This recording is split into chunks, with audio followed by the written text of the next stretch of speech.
சமூகம் நமக்கு என்ன கத்து கொடுத்துட்டு இருக்கு தெரியுமா? யாரையும் நம்பாத. அவனை பார்த்தா நல்லவன் மாதிரி இல்லடா. அத்தை, மாமா, நீங்க கோவமா இருப்பீங்கன்னு எனக்கு தெரியும். 2 பேரும் என்ன மன்னிச்சிருங்க. ஐயோ, எந்திரிமா, எந்திரி மேல, எழுந்திரி.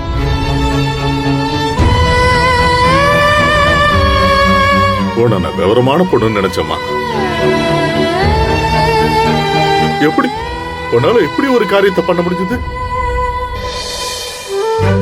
தப்புதான் மாமா. உங்களுக்கும் அப்பாவுக்கும் தீராத அசிங்கத்தை தேடி கொடுத்துட்டேன். நான் பண்ணது தப்புதான். என்ன உங்க வீட்டு பொண்ணு நினைச்சு மன்னிச்சு ஏத்துக்கங்க மாமா. இத பாருமா, பொண்ணு என் பொண்ணு மாதிரிதாமா நினைச்சேன். ஒரே ஒரு வார்த்தை உங்களுக்குள்ள எப்படி ஒரு விருப்பம் இருக்குன்னு என்கிட்ட சொல்லியிருந்தா இன்னைக்கு எங்க எல்லாருக்கும் இப்படி ஒரு அவமானம் நடந்திருக்காது இல்ல? மாப்பிள்ள மனசுடைஞ்சு போனதை பார்த்தப்போ எனக்கு எவ்வளவு வயிற்றுச்சா இருந்தது தெரியுமா? என் புள்ளதான் அடுத்தவங்களை பத்தி கவலைப்படாம சுயநலமா இருப்பான்னு பார்த்தா நீ எங்க யார பத்தியும் கவலைப்படலையம்மா. தப்புதான் மாமா, எல்லாமே என் தப்புதான். நான் என்ன சொன்னாலும் நடந்த அவமானத்தை என்னால மாத்தவே முடியாது. ஆனா உங்க பேரை கெடுக்காம நடந்துப்பேன். என்ன நீங்க நம்பலாம்.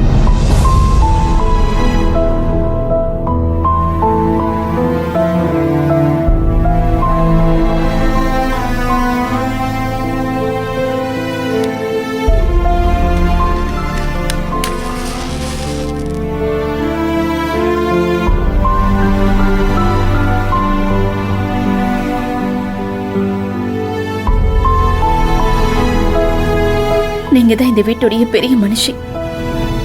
நீங்களும் என்ன மன்னிச்சிருங்க. இன்னில இருந்து நானும் இந்த வீட்டுல ஒருத்தி. எனக்கு உங்க ஆசீர்வாதம் வேணும்.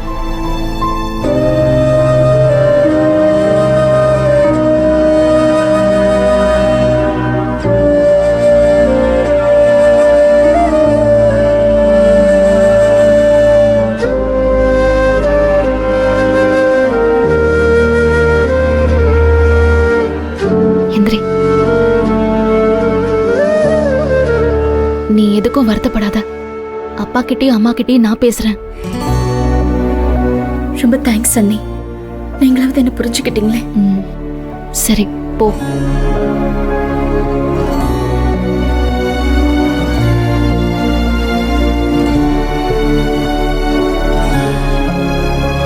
பாத்தீங்களாப்பா, நான் தான் சொன்னேன்ல, அமுதா ரொம்ப பொறுப்பான பொண்ணு. அவ ரொம்ப நல்ல பொண்ணுப்பா. அவளால மறந்தும் கூட மத்தவங்களுக்கு கெடுதல் நினைக்க முடியாது. நடந்த எல்லாத்தையும் மறந்து 2 பேரும் அவங்கள மனசார ஏத்துக்கோங்கப்பா. அமுதா பொறுப்பான பொண்ணுன்னு எனக்கும் தெரியுமா. சரி, அவ வந்து மணிகண்டனை ஒரு நல்ல புள்ளையா மாத்துனா சரிதான். இத பாரு, பொண்ணை பெத்து கல்யாணம் பண்ணி கொடுக்கறது தரதலையா இருக்கிறவன திருத்துறதுக்கா? பெத்து வளர்த்து நல்லது கெட்டதை இத்தனை வருஷம் சொல்லி கொடுத்த நம்மளாலே அவனை திருத்த முடியல. இதுல கல்யாணம் பண்ணிட்டு வந்த பொண்ணு தரதலையை திருத்தணுமா? புனிதா, இத பாருமா, அமுதா மணிகண்டனை கல்யாணம் பண்ணத நம்ம யாராலையும் இனி மாத்த முடியாது. அவ இங்கேயே இருக்கட்டும். ஆனா உன் தம்பிக்கார மேல இருக்கிற கோவமும் அமுதா மேல இருக்கிற கோவமும் எனக்கு உடனே குறையாதுமா. என்னதான் இருந்தாலும் அமுதா வந்து என் நண்பனோட பொண்ணுமா. கொஞ்சம் கொஞ்சமா நான் சரி பண்ண முயற்சி பண்றேன். இத பாருமா, அவளை நாங்க நல்லா பாத்துக்கிறோமா. இப்ப பெரியசாமிட்ட சொல்ல. புனிதா, அமுதா நம்மள நம்பி இந்த வீட்டுக்கு வந்திருக்கா. அவளை நாம நல்லா பாத்துப்போம். என்ன மனசுக்கு வருத்தமா தான் இருக்கு. ஆனா அது போக போக சரியா போயிடும்டா. கண்ணு, நீ எதையும் நினைச்சு வருத்தப்பட்டுக்காதடா. ஐயோ, மாப்பிள்ளையும் அண்ணனும் அவ்வளோ உடைஞ்சு போயிருக்காங்க. என்ன சொல்றது? அம்மா, நானும் கிளம்புறேம்மா. நான் மாமாவுக்கும் கபிலனுக்கும் ஃபோன் பண்ணேன். அவங்க ஃபோன் எடுக்கல. போன் எடுக்கலையா? ஐயோ. ஆமாம்மா, பாவம் மாமாவும் கபிலனும் அமுதாவை ரொம்ப செல்லமா பாத்துக்கிட்டாங்க. அமுதாவோட கல்யாணத்தை அவங்க எப்படி இல்லாம பண்ணணும்னு சொல்லி ரொம்ப ஆசையா இருந்தாங்க. இப்படி ஆயிடுச்சு கடவுளே. இப்போ இப்படி ஆயிடுச்சு. மா, எல்லாம் சரியாயிடுமா. நான் கபிலன் கிட்ட பேசி சமாதானப்படுத்தி கூட்டிட்டு வரேம்மா. சரி அப்பா, நீங்க 2 பேரும் பாத்துருங்க. உடம்ப பாத்துக்கோங்கம்மா. நீ உடம்ப பாத்துக்கோ. சரியா? என் அண்ணன் ஆசை வச்சா மட்டும் நீங்க நிறைவேற்றி வைப்பீங்க. போதும் போதும், உங்க ஆட்டம் முடிஞ்சு தண்ணி. இனிமே என்னுடைய ஆட்டம் தான்.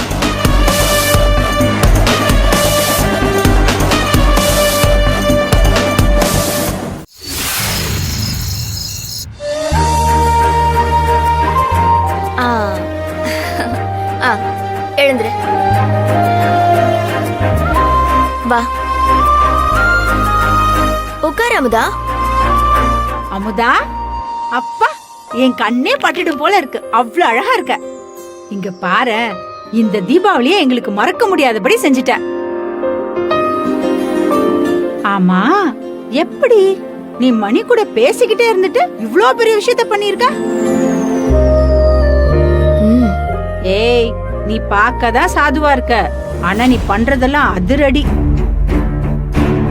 நல்ல வேலை, மணிகண்ட மாமா மட்டும் அழகர் மாமாவோட தம்பி பொண்ணு தீபிகாவை கல்யாணம் பண்ணிருந்தாரு, நாம இப்படி உட்காந்து பேசி இருக்கவே முடியாது.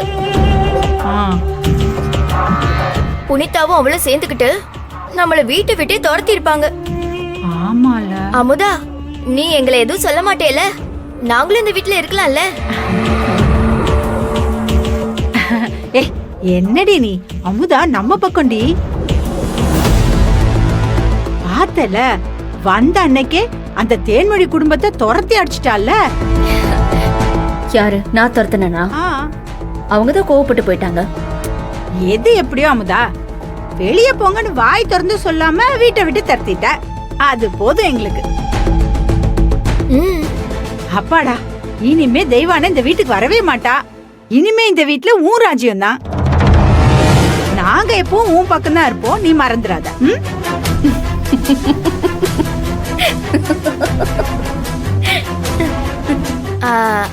அமுதா, எதுக்கு இப்ப இப்படி சிரிக்கிற? அம்மா ஏதாவது தப்பா சொல்லிட்டாங்களா என்ன? இல்ல, இந்த வாழ்க்கையை நினைச்சு சிரிப்பு வந்துச்சு. இந்த வீட்டுக்கு நான் எத்தனையோ தடவை வந்திருக்கேன்.